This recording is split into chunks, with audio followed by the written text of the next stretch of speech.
Hey guys, what's the tea? It's Mikey, and this is a movie review for Army of the Dead, directed by Zack Snyder, rated R, starring Dave Bautista, Ella Purnell, Tig Notaro, Matthias Schweighöfer, Ana de la Reguera, Hiroyuki Sanada, Amari Hardwick, Nora Arnesteder, Raul Castillo, Samantha Wynn, and many others. No spoilers.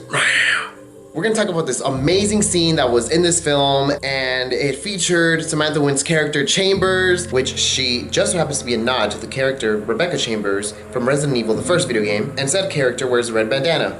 This girl kills this scene. First of all, let me just say that it's revealed she's never killed a zombie in her life, yet she was just slaying these motherfuckers like there's no other zombie slayer in the world. It was awesome. I loved it. This one scene, when you see it, you're probably gonna know what I'm talking about. First of all, let me just say that there's so much tension. Literally, my jaw dropped during the scene because it had a middle, a beginning, and an end, and during one point in this little one scene I'm talking about, my mouth literally went, it was so cool. I had emotion. This scene was fleshed the fuck out. I mean, could it have been more fleshed out? I think so, yeah. Anything could always be better, no matter how amazing it was. But this was so amazing, and Zack Snyder, I can tell, really did try to flesh out this one scene that I'm talking about. This is the type of shit that I'm talking about when you do certain characters in this fashion. You gotta really flesh this out type of thing. And Samantha Wynn's character, Chambers, she has a little bit of a sass to her that is appreciated. She's not sassy like to the wrong people. She's sassy to the people that really do deserve it. Honestly, she is the most likable character in my opinion in this film. She was my favorite character in this film. Thus, she's become my favorite actress right now. Samantha Wynn's, oh my god, girl.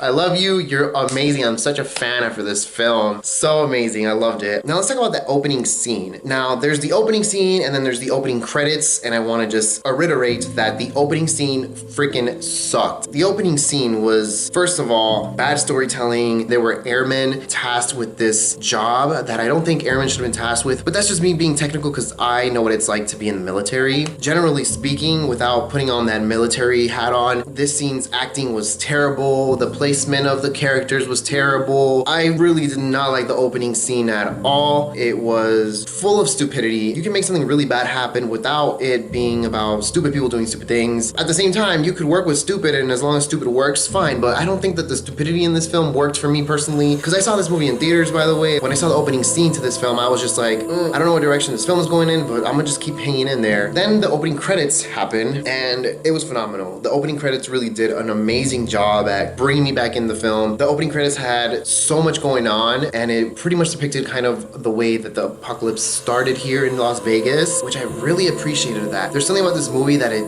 did with as far as how a zombie apocalypse starts, and the fact that it was featured in this film really is something I appreciate, because if you notice, a lot of zombie films tend to show the aftermath. Like someone wakes up from like a coma state, and then it's like all hell's already has happened. I want to see the beginning few hours of this apocalypse, and the opening scene features it. We all know there's an amazing looking tiger in this film. It was gorgeous. It did its thing, and it kind of reminded me of the liquor from the first Resident Evil movie, how it just had to do its thing. Could it have been used a little bit more? I think so. I think it was used really well though overall. The tiger's name was Valentine. Maybe that was a nod at Joe Valentine from Resident Evil. I don't know. Maybe not. The CGI and the effects, oh my god, like they were amazing. They were gruesome and they were very well polished. I can tell that a lot of amazing artistry was put into the CGI and stuff like that. As far as the music goes, it was very, very good, and it was very appropriate during whatever scene you're watching. Although I do want a more zombie apocalyptic tune to this soundtrack, it was still pretty good overall. As far as the pacing of this film goes, it kind of loses me at some points, like maybe at the beginning, and then during the second act, there's chunks in this film that lose me pacing wise. As far as the length of the movie goes, it's 2 hours and 30 minutes, and let me just tell you, I did not feel it. I felt that this movie was so short in my head. I felt that this movie was shorter than that. I felt that when I got to my car, I looked at the time and I'm like,